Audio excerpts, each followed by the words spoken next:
Hello, ladies and gentlemen. I hope all of you are doing well. You may have heard me recently mention the phrase, "the sky is blue." Simple, right? A straightforward observation about the world we live in.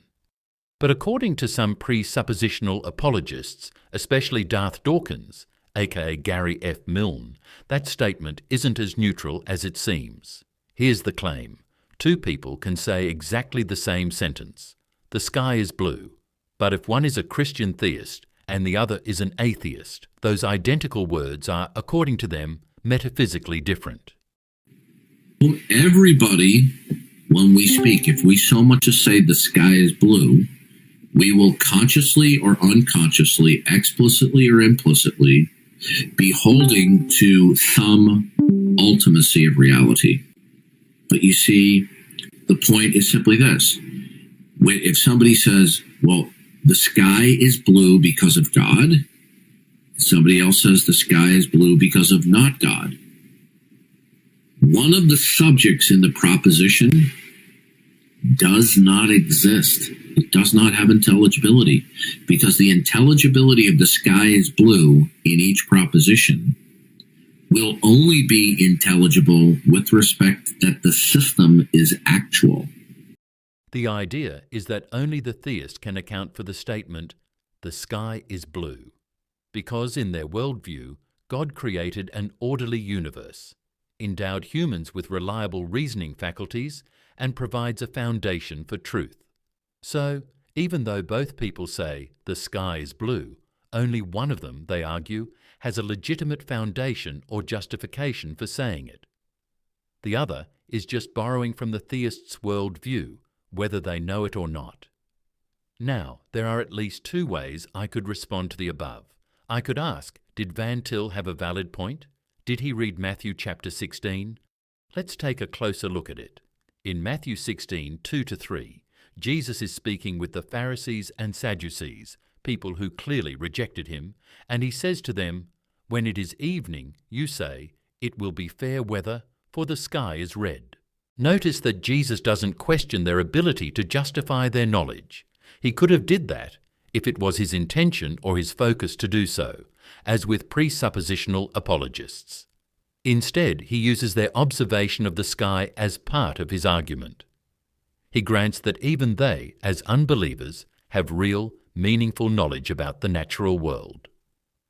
Some presuppositional apologists, such as Darth Dawkins, have been very inconsistent on the very point. And secures that. And what's going to happen is the local facts that they claim to know without reference to God will just simply be either directly or indirectly brute facts.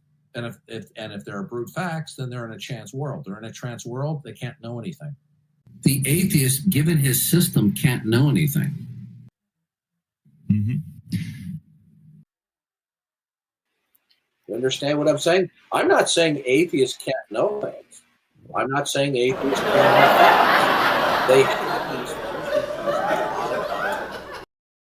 So, if Jesus acknowledges that his opponents can reliably say something like, "the sky is red," it's hard to take seriously the idea that atheists today can't say, "the sky is blue." Now, I am sure that the presuppositional apologist will have a counter-argument to what I have mentioned. In fact, I'm confident I already know what it is. However, when we take a look at anything a presuppositional apologist says, no matter what comes out of their mouth, their entire framework can be examined, questioned, and ultimately brought to a halt. How so? It's quite simple. If you saw my recent video, you can see how that's the case. You see, Van Tillian presuppositional apologetics is often presented as a powerful, all-encompassing approach to defending the Christian faith, one that doesn't argue to God, but starts with God. According to this framework, you don't reason toward the existence of God, you expose the fact that all reasoning already presupposes him. But there's a very important, often glossed-over assumption baked into the whole system, and without it, Van Til's entire worldview grinds to a screeching halt. The debate comes to an end before it even begins. Van Til's method depends entirely on knowing in advance whether or not someone is an unbeliever. Before a Van Tillian apologist can launch into their critique about how the unbeliever's worldview supposedly collapses under scrutiny, they first need to categorize that person as an unbeliever. That's not a small thing. That label determines everything that follows. Why? Because Van Til doesn't evaluate people on a spectrum of belief or doubt. It's binary. You are either in Adam or you are in Christ. You're either suppressing the truth in unrighteousness, Romans 1, or you are regenerated and thinking rightly about the world. There is no middle ground. And here's where the weak link in Van Til's framework kicks in, and it's a flaw that even a child can fully take advantage of and monopolize on. Remember, in dealing with presuppositional apologists, especially as in the case of Wonderful Gary, their approach is often commensurate to a game, even though they will not explicitly describe it as such. The good news is every game has its strategy and tactics, so why not fully take advantage of it? Imagine two people standing in a field. They both look up at the sky. Person A says, "The sky is blue." Person B says, "The sky is blue." Same sentence, same observation, same language. But according to Van Tillian presuppositional apologetics, these statements are not the same, not even close. One of these people is a Christian theist. The other is an unbeliever. And according to the Van Til model, only one of them will be able to justify their statement. But here's the problem. If you don't already know who the unbeliever is, the whole system can't function. Why? Because the critique of the unbeliever's worldview depends entirely on first labeling them as such. Without that label, there's no target, no angle, no contrast, no apologetic maneuver to pull, no, you can't justify anything.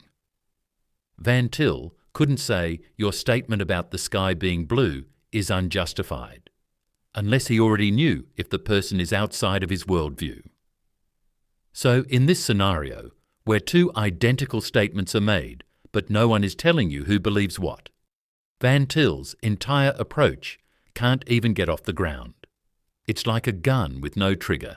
It only fires if you presuppose who you're aiming at. If your apologetics only works after you've labelled someone, then you're not doing philosophy. You're not even doing theology.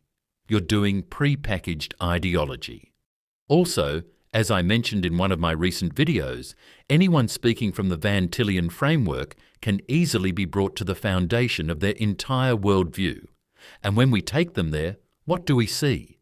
We see a self-admitted confession, an acknowledgement that their system is based on circular thinking.